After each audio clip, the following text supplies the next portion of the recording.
Here with men's tennis coach Jeff Halberg. Coach, we were just talking off camera. Kind of an exciting weekend last weekend with your matches against Hamlin and St. Thomas.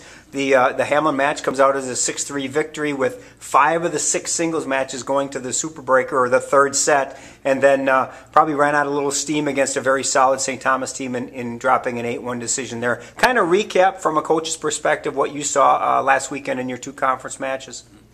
Well, of course, going into any conference match, we're always expecting a war. The men's conference, just like always, is one of the deepest in the nation. It's excellent. And Hamlin, though they graduated a number of guys, they had some solid guys come in. So, and again, it was a few new people that we hadn't competed against. So we had to do some quick study as we got in the match. We did okay in doubles. We got off to a 2-1 lead. We had a hiccup at number 2. But I kind of told the guys before the match that, don't worry about the score. Concentrate on getting the job done. Focusing on the moment and getting the job done. And credit to Hamlin. They came out and really fought hard to challenge us. And we wavered at one point. There was a point in the singles where I was like, I don't know where this is going. They were giving us a tough battle. But it was kind of funny. It was not only the guys on court who really dug hard, but it was the guys off court too, who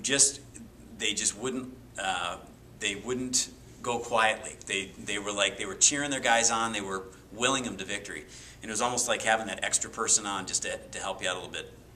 Very exciting match, in the end we pulled it out, and I was really proud of the effort in the end. You can't always guarantee you're going to have your A game. But our B game was a great battling win, and it was really fun to be a part of. The Saturday match, honestly, I just got to say, just credit to Terry Peck at St. Thomas. We knew if we were going to give them a challenge, we had to start well in doubles. I mean, we had to have a 2-1 or 3-0 lead. And about 10 minutes, 15 minutes into the match, we were leading on all three doubles matches, and in all 3, St. Thomas turned it up a notch and ran away with them, and ended up sweeping us in doubles. And I can't credit their team enough. They really did an excellent job of facing the challenge we gave them and saying, not on our turf. They really challenged us well. So, but I was actually really pleased. Despite that, our guys were 0-3 down. We could have just caved in and given it up. And our guys fought like tigers. I mean, though we only ended up getting 1 match. We had match points at another place. Andrew had match points before he lost. Sam lost 5 and 6 to their number 2 guy, who was a Division I player his freshman year. Bobby lost 2 and 5, a great match. I mean, we just had all over the board. We really did put in a great effort, and just said, you know what, if you're going to beat us, we're going to go down fighting, and that's exactly what we did. So, credit to Thomas. They deserved the victory, but I wasn't really that disappointed in the end. It kind of told us what we had to face in the conference, but at the same time, I think we're ready to do that. And so I look forward to the rest of the season.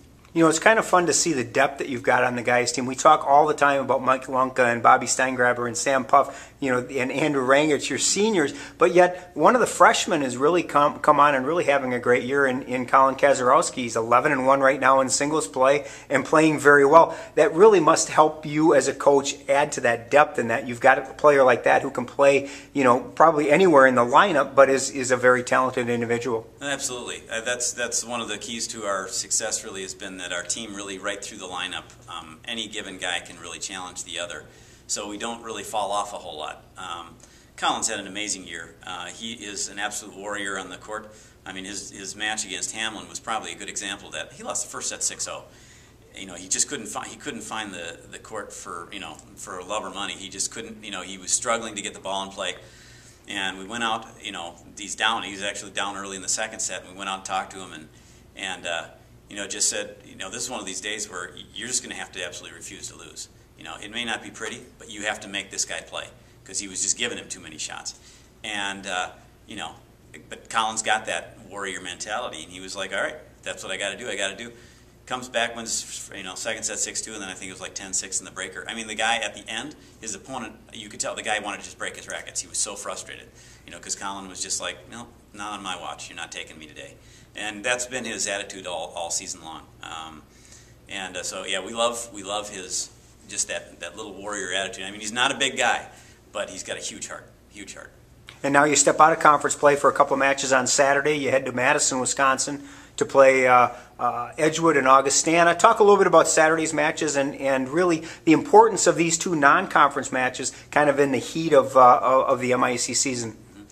Well, first of all, it's kind of similar to what we're doing with the women. It does give us a mid-season time to tweak things a little bit if we need to. There'll probably be a couple adjustments we make. But Edgewood, we always like to kind of measure ourselves against teams from other conferences that are, top or near the top. Edgewood, in their case, they've won their conference several times, and so we like to test ourselves against them and kind of see where we stand there. And so we look forward to that match. And then Augustana, basically, honestly, I picked up the match because I wanted us to have a chance outside the conference to actually play somebody who's ranked. And Augustana is right now 14 in the region, very tough side. And it gives us a chance to push ourselves. It doesn't cost us anything conference-wise, if it doesn't work out our way. But at the same time, one, it gives us a chance to, bid to see if we can actually break into that regional ranking thing and kind of see where we stand there. And so we're looking forward to that match. I've never played Augustana before, actually. This will be a first in my career. And so I'm looking forward to the guys going to battle with them. Busy weekend this weekend in Madison. You've got Edgewood at 1 o'clock and then Augustana at 4 at the Nielsen Tennis Center in Madison. Good luck, Coach. Thanks.